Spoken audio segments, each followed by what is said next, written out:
So let's look at Google. Google's tried a bunch of things in the limbo zone that are dead. If you remember Google Plus and Orkut, when they've tried to do social networking a million times. RIP. Weave, which was kind of like a collaboration messaging platform thing, Slack-ish. Was that Wave? Wave. Yeah, yes, Wave. There's also a Weave, which was maybe like the IoT protocol. I was getting those confused. Home services, they kind of like acqui-hired the people from HomeJoy after HomeJoy went out of business. Google Glass, if you spent $1,000 or something dollars, like I did, it was a fun gimmick, but it's dead.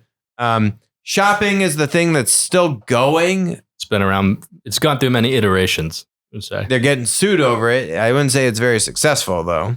What I think Google has done a very good job in doing is seeding things internally which fail and then buying companies and scaling them, which is still a mechanism of being a new business incubation engine. It just means that the new business is a little bit bigger when you take it over, but you're still incubating this thing. A little more costly too. And a little bit more costly, which their multiples can pay for. So where have they done that?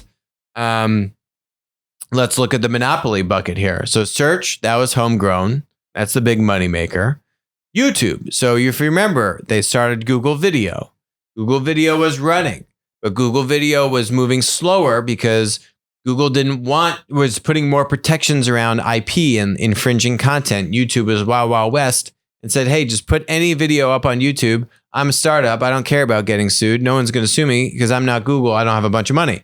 So Google Video is growing very fast, but slower than YouTube. Right. Google saw what was going on, bought YouTube for $1 billion. Everyone said they were crazy. Right. They thought it was going to sue YouTube into the ground and Google by extension. And YouTube, not quite how it played out. YouTube is crushing it.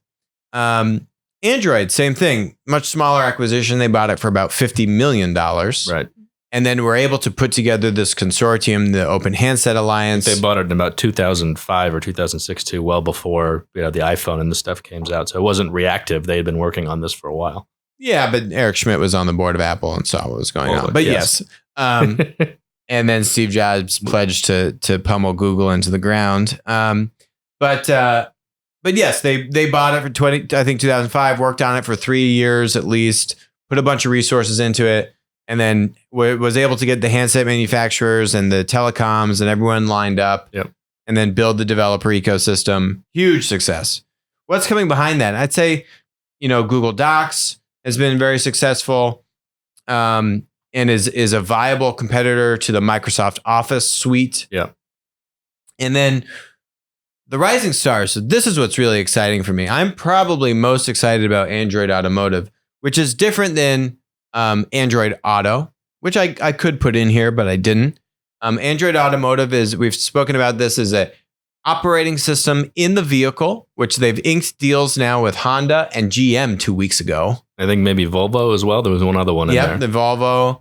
I don't know. A GM, horrible decision. Android Automotive, I think that's going to be a big win. I'm very bullish on the connected vehicle being the next huge development platform opportunity. Right. Also, why it's very disheartening to see Apple giving up on Apple Car, given the opportunity that we see there. I think Apple will probably just have to end up buying Tesla. Well, I think the problem for Apple is their whole approach is integrated hardware and software.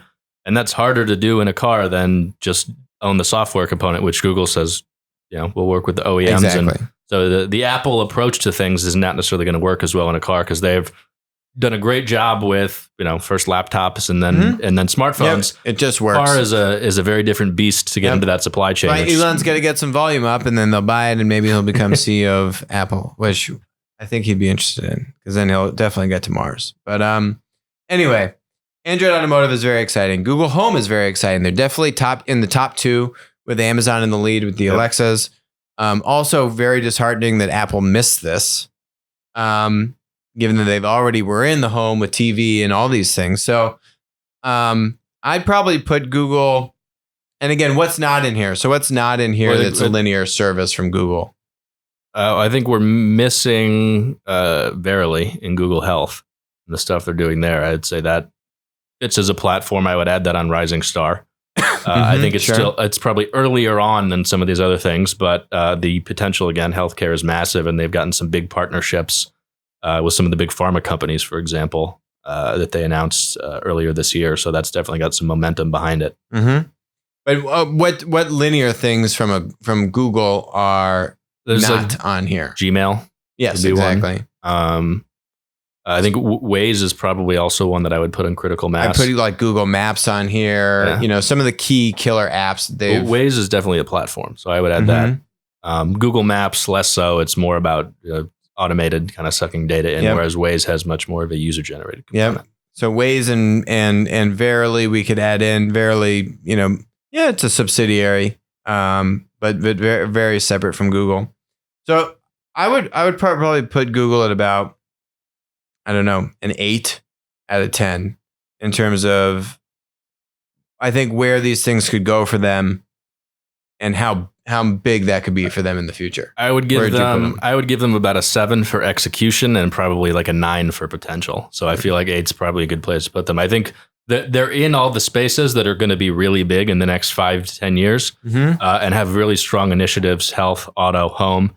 Whereas I think Apple is falling down a lot on basically all of those, maybe except health. Yep. But I think they've got a lot of these things that they've missed in the past and not done very well on. So I think that execution wise, I think Android was great. But I think that's probably, YouTube has done really well for them, but they've missed on some of these things that they've gone at. Hi, this is Alex Mozed. Thanks for joining us on Winner Take All. If you enjoyed the content today, which I bet you did, please comment, subscribe, and definitely message me on Twitter when we're doing live streams.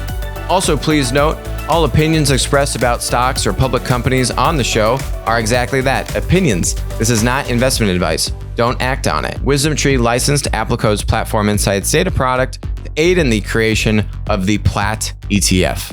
Thanks for joining us.